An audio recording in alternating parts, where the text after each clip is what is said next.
जरा इस आदमी को देखिए, ये बेचारा अपने बढ़ते हुए वजन से बहुत परेशान है। पिछले कई सालों से उसने अपने इस बढ़ते मोटापे को कम करने की कोशिश की, लेकिन उसके ठूस ठूस कर खाना खाने की आदत की वजह से उसका ऐसा एक भी दिन नहीं गया जब उसने वजन नापने वाली मशीन में एक कांटे की भी गिरावट देखी हो। लेकिन एक दिन एक आदमी उसे पतला होने का श्राप देता है, जिसके बाद उसका वजन अपने आप ही कम होने लगता है। ऊपर से देखकर आपको लगेगा कि ये तो अच्छी बात हुई, भला ये श्राप कैसे हुआ। वो अपना वजन कम करना चाहता था और अब उसका वजन अपने आप ही कम हो रहा था, वो भी बिना किसी एक्सरसाइज या फिर किसी भी तरह की डाइटिंग के। लेकिन यहाँ मुसीबत की बात ये थी कि उस आदमी का वजन गिरता ही जा रहा था और वो जितना खाता उसका वजन उतना ही कम हो रहा था। अब ये आदमी अपने आप को श्राप से कैसे बचाता है, पूरी कहानी जानने के लिए देखते रहिए आज की हमारी मूवी, जिसका नाम है थिनर। तो हमारी कहानी की शुरुआत होती है बिली को दिखाते हुए। बिली बाई प्रोफेशन एक लॉयर था और वो बड़े बड़े क्लाइंट्स के साथ डील करता था। इस आदमी के पास अच्छा खासा पैसा है और अगर आपको कोई केस जीतना है तो बिली बिना किसी शक के आपके शहर का सबसे बेस्ट लॉयर था। दुनिया जमाने की प्रॉब्लम्स को सॉल्व करने के बावजूद भी बिली बेचारा अपनी खुद की प्रॉब्लम से डील नहीं कर पा रहा था। उसकी लाइफ की सिर्फ और सिर्फ एक प्रॉब्लम थी, जो था उसका मोटापा। उसे कुछ न कुछ खाते रहने की बहुत गंदी बीमारी थी, जिसकी वजह से उसका वजन बढ़ता जा रहा था और बढ़ते बढ़ते वो कैसे 300 पाउंड का हो गया, उसे खुद भी इसका एहसास नहीं हुआ।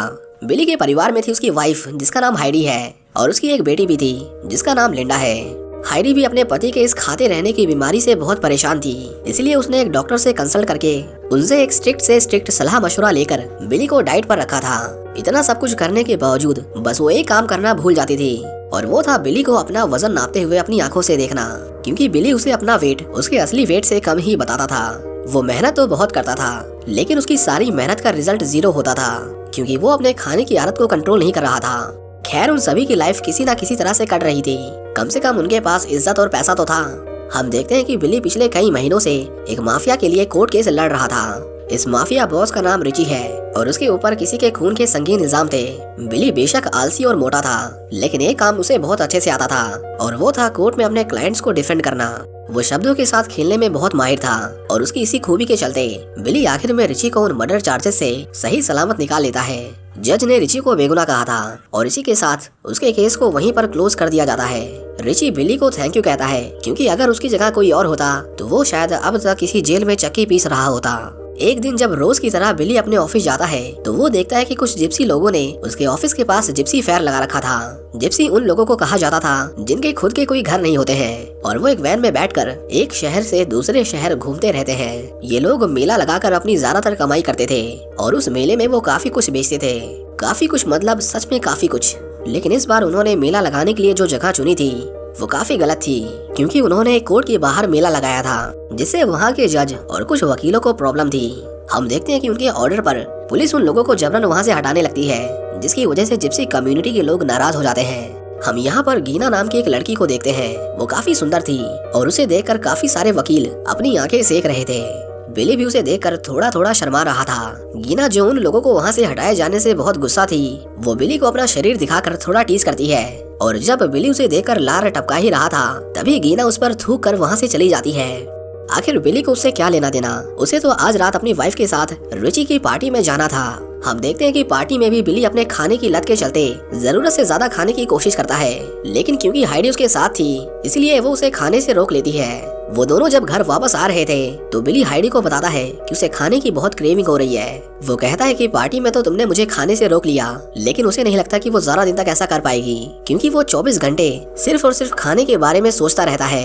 हाइडी उसे कार में सेड्यूस करने लगती है, क्योंकि वो चाहती थी कि बिली खाने के बारे में भूल जाए और सिर्फ उस पर फोकस करे।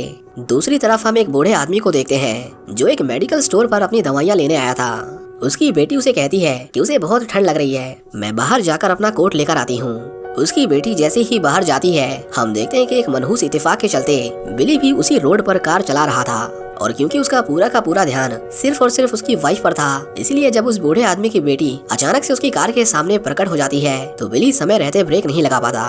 वो औरत बिली की कार के नीचे आकर मारी जाती है और बिली को हिट एंड रन के केस में अरेस्ट कर लिया जाता है। बिली की जल्द ही कोर्ट में पेशी थी, लेकिन वो ये मानने को तैयार ही नहीं था कि उस एक्सीडेंट में उसकी गलती थी। उसका मानना था कि एक्सीडेंट कोई क्राइम नहीं है और उसने किसी का खून नहीं किया।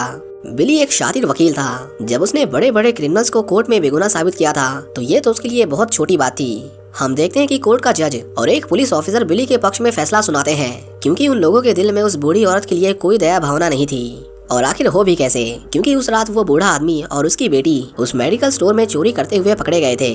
इन सब बातों को ध्यान में रखते हुए जज बिली को बेगुनाह कहता है और इस केस को यहीं डिसमिस कर दिया जाता है। लेकिन हम देखते हैं कि वो बूढ़ा आदमी अपनी बेटी के खूनी को इतनी आसानी से जाता देखकर गुस्से से पागल हो रहा था। बिली जैसे ही कोर्ट के बाहर आता है, वो बूढ़ा आदमी तुरंत उसके पास जाता है।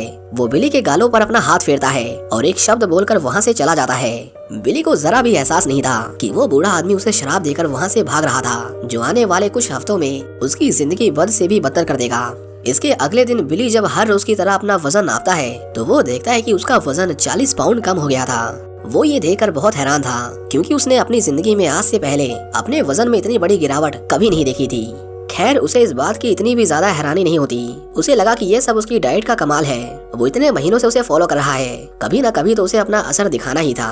बिली अब पहले से काफी ज्यादा खुश था, क्योंकि उसने जो मांगा था आखिरकार अब उसे मिल रहा था। एक दिन हम देखते हैं कि वो जज, जो बिली का अच्छा दोस्त भी था, वो बिली को अपने शरीर पर एक निशान दिखाता है। ये निशान हाल फिलहाल में ही उसके शरीर पर आया था और उसे लेकर वो जज थोड़ा परेशान था। एक डॉक्टर, जिसका नाम डॉक्टर माइक था, वो उसे कुछ दवाइयाँ देता है और उसे बताता है कि ये बहुत कॉमन स्किन डिजीज है जो जल्द ही ठीक हो जाएगी। लेकिन वो जज किसी और बात को लेकर थोड़ा डरा हुआ लग रहा था। वो बिली से कहता है कि एक बात थी जो मैं तुम्हें बताना भूल गया।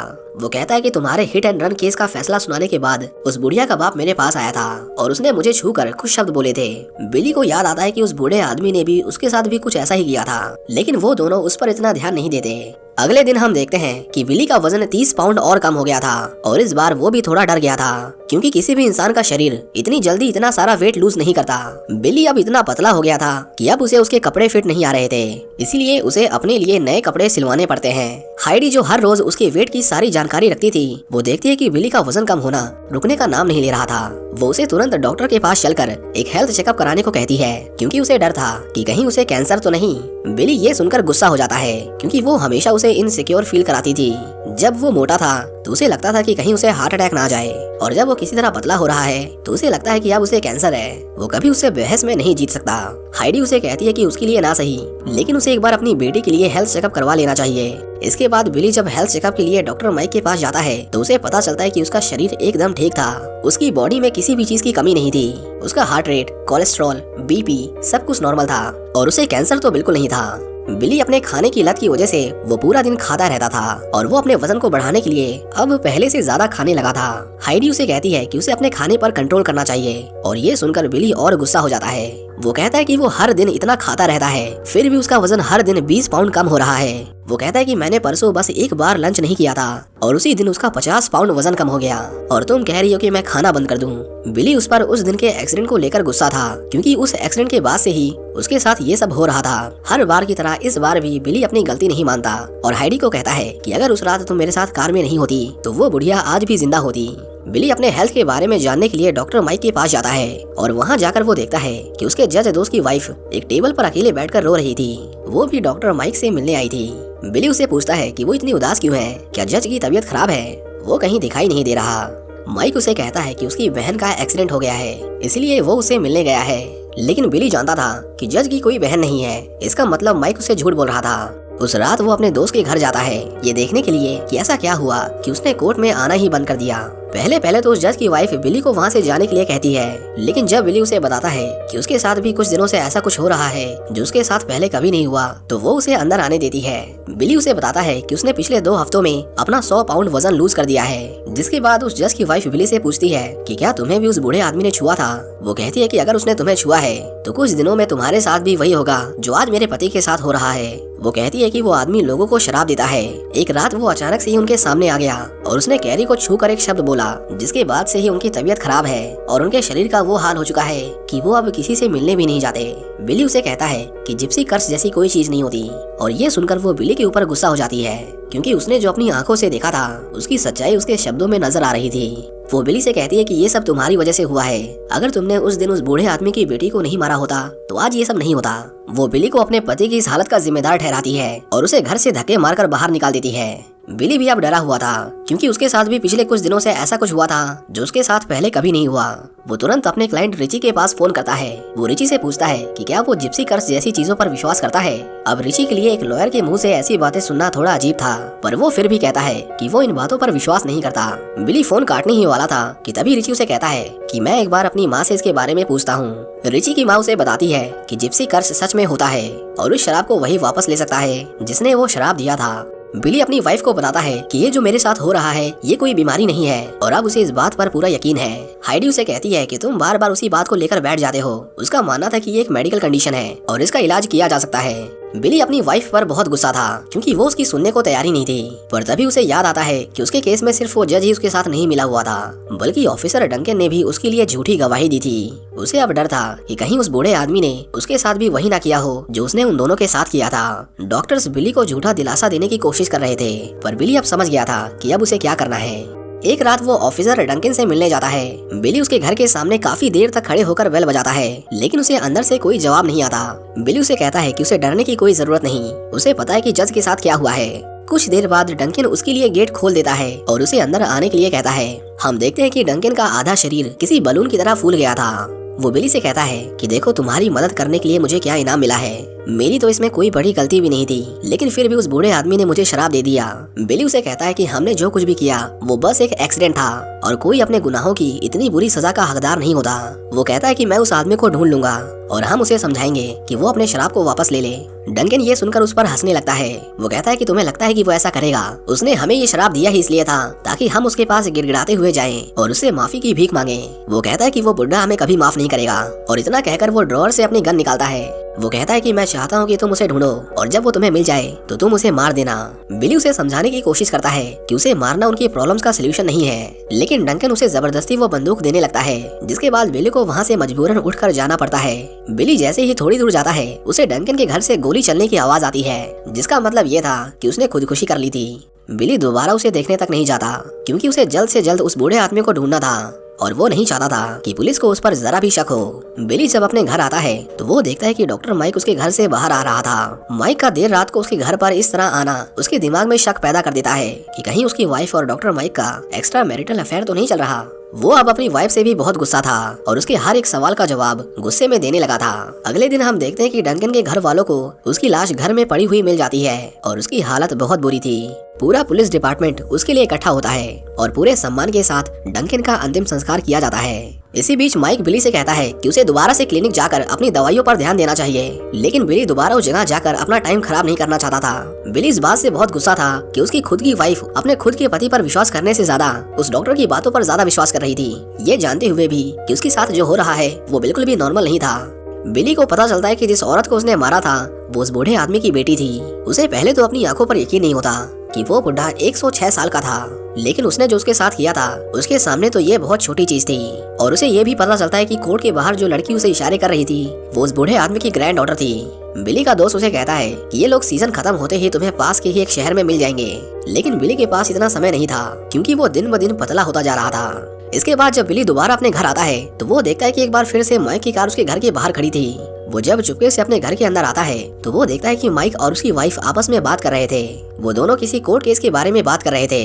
बिली से ये देखा नहीं जाता और वो उनके बीच में बोल पड़ता है। वो समझ गया था कि वो दोनों उसके पीछे किसी तरह की खिचड़ी पका रहे थे, पर वो ना ही उनसे उसके बारे में कोई सवाल करता है और ना ही उनसे लड़ाई करता है। हम देखते हैं कि वो चुपचाप घर छोड़कर चला जाता है और जाने से पहले उसने हाइडी के लिए एक लेटर छोड़ा था।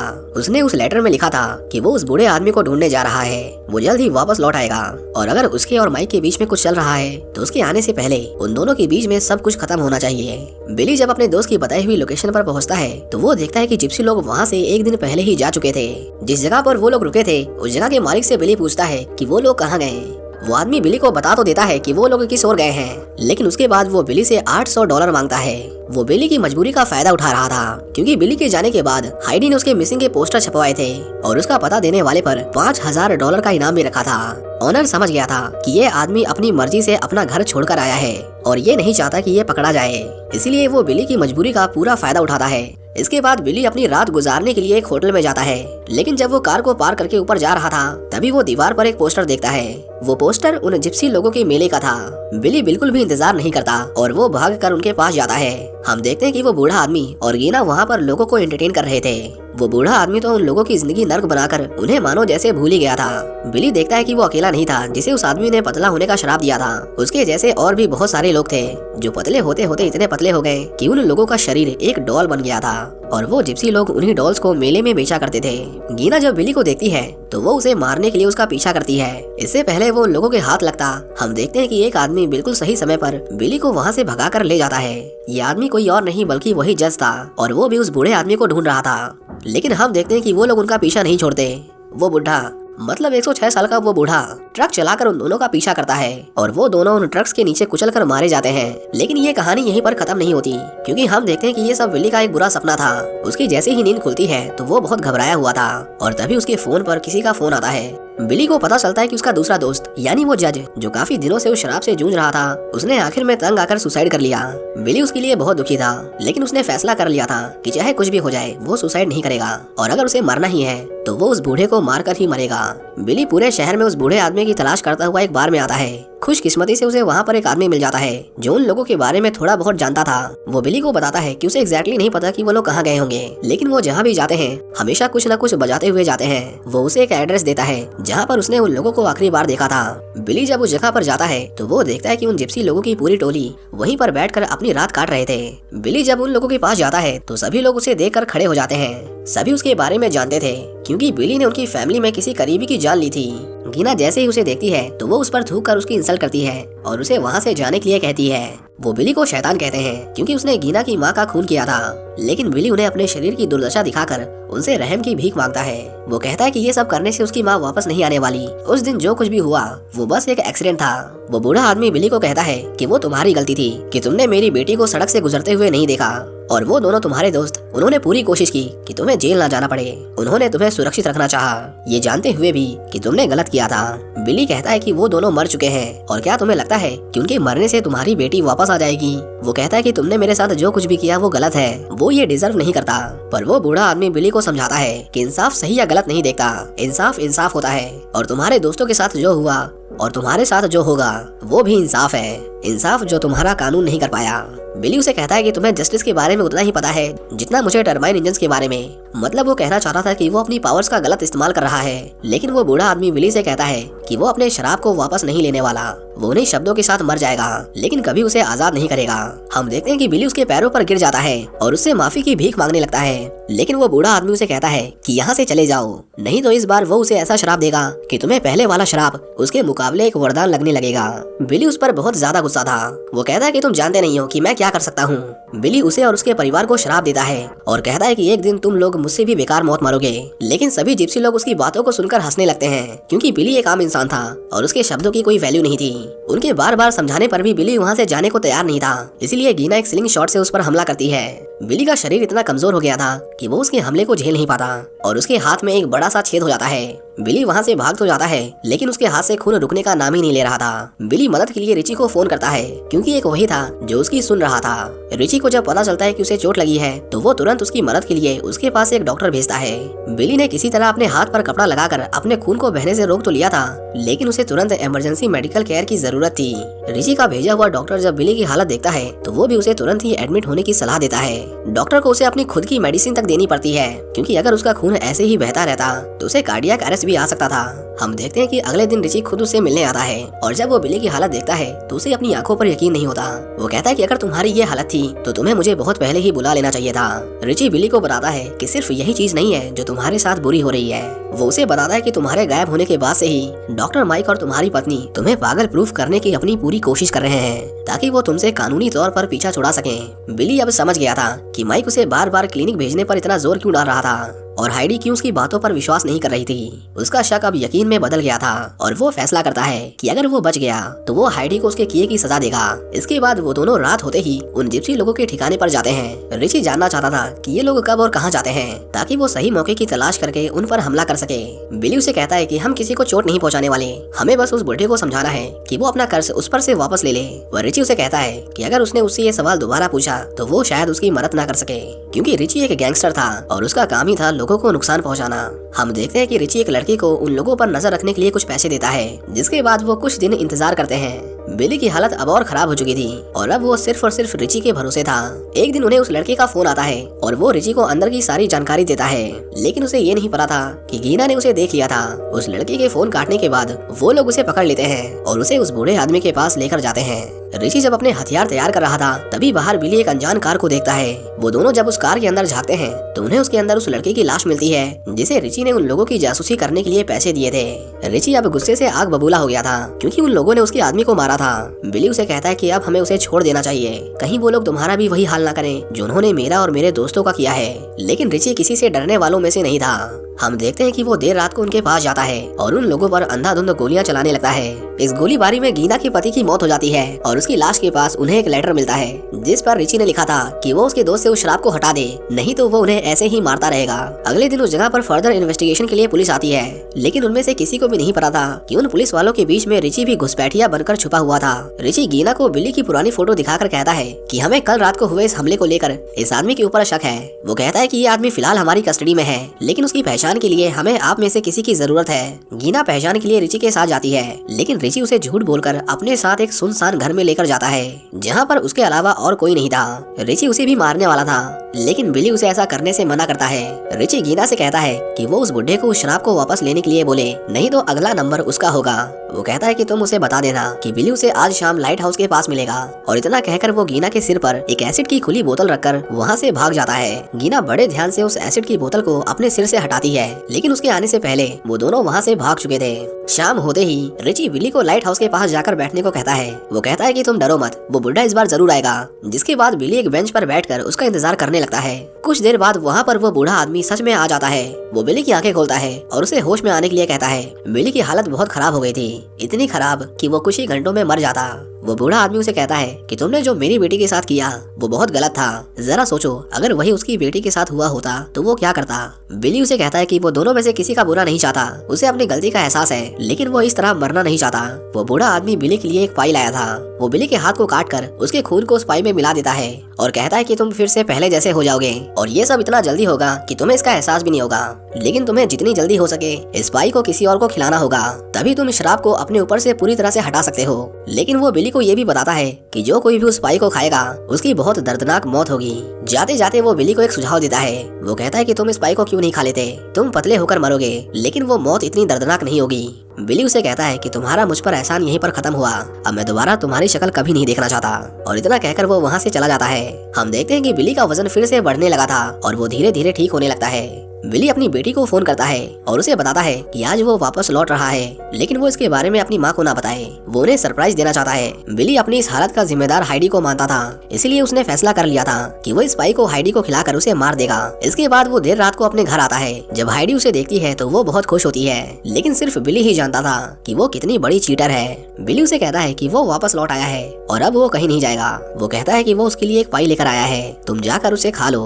अगली सुबह जब बिली अपनी नींद से उठता है तो वो बस अपनी वाइफ को देखना चाहता था। वो जैसे ही हाइडी के चेहरे से चादर उठाता है, हम देखते हैं कि उस पाई को खाने की वजह से हाइडी की बहुत भयानक मौत हुई थी। बिली बहुत खुश था कि उसने जैसे को तैसा दिया और अब वो अपनी जिंदगी आराम से जी सकता है। लेकिन जब वो नीचे आता है तो वो देखता है कि सिंक के अंदर 2 जूठी प्लेट्स रखी हुई थी। वो समझ जाता है कि उसकी बेटी ने भी उस पाई को खा लिया है और वो भी अपनी माँ की तरह मारी जाएगी। बिली को बहुत पछतावा होता है कि उसने ये क्या कर दिया। अपनी खुद की बेटी को मारकर वो अपनी बाकी की जिंदगी चैन से नहीं जी सकता था, इसलिए वो फैसला करता है कि वो खुद भी उस पाई को खाकर सुसाइड कर लेगा। इतने दिनों से उसने जीने की इतनी जिद्दोजहद की, पर आखिर में उसने मरने का फैसला किया। बिली जैसे ही उस पाई को खाने वाला था, हम देखते हैं कि उसे दरवाजे पर किसी के खटखटाने की आवाज आती है। बिली जब दरवाजा खोलता है तो गेट पर माइक था, जो उसकी वाइफ से मिलने आया था। माइक बिली को अपने अचानक से आने का कारण ठीक से नहीं बता पाता, जो बिली का शक और गहरा कर देता है। बिली अब उसे भी मारना चाहता था, इसलिए वो उसे पाई खाने के लिए इनवाइट करता है। वो अपने चेहरे पर एक शैतानी स्माइल लिए हुए दरवाजा बंद करता है और इसी के साथ ये मूवी यहीं पर खत्म हो जाती है। उम्मीद करता हूँ कि आपको ये मूवी पसंद आई होगी। अगर आपके पास किसी को कर्ज करने की पावर्स होती तो आप किसे शराब देते, और क्या आपको लगता है कि बिली ने जो किया वो सही था? अकॉर्डिंग टू मी वो अपने ईगो को साइड में रखकर इस पॉइंट पर और भी अच्छा फैसला ले सकता था। आफ्टर ऑल किसी को मारना कोई सोल्यूशन नहीं होता। कमेंट डाउन बिलो कि आप क्या करते। I would be very glad to know your opinion on this topic.